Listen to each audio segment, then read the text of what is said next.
Sir আমরা তো অনেক ক্ষেত্রে দেখি যে নেগেটিভ ব্র্যান্ডিং থেকে পজিটিভ একটা রেজাল্ট আসে। বাংলাদেশের ক্ষেত্রে যেমন গত এক দশকের কথা যদি বলি, অনেক নেগেটিভ ব্র্যান্ডিং তো হয়েছে। এখন এইটাকে আমরা বদলাবো কিভাবে? এইটাকে আমরা কিভাবে মানে 180 ডিগ্রি অ্যাঙ্গেলে ঘুরিয়ে ফেলতে পারি? আপনি তো কর্পোরেটে অসংখ্যবার এই জাদু দেখিয়েছেন। আমরা কি এরকম কিছু এক্সপেক্ট করতে পারি যে কি কি করা যেতে পারে? দেখেন, আমি বলি যেটা হচ্ছে যে আমরা যে আমি মানে আমি আমি একটা পার্টি বিলং করি। আমি ম্যাডামের আমি বিএনপি চেয়ারপারসন উপদেষ্টা, আপনি জানেন। কিন্তু আমার যেটা বলার কথা যে আজকে যে জিয়াউর রহমান মানে তারেক রহমান সাহেব যেভাবে দেশটাকে পরিচালনা করার অনেক কথা কিন্তু বলতেছেন, যেটা আপনিও শুনতেছেন আমিও শুনতেছি। তার মধ্যে একটা 31 দফা উনি একটা দিয়েছেন।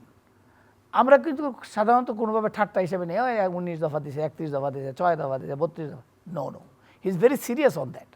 হি has asked us to preach this among all people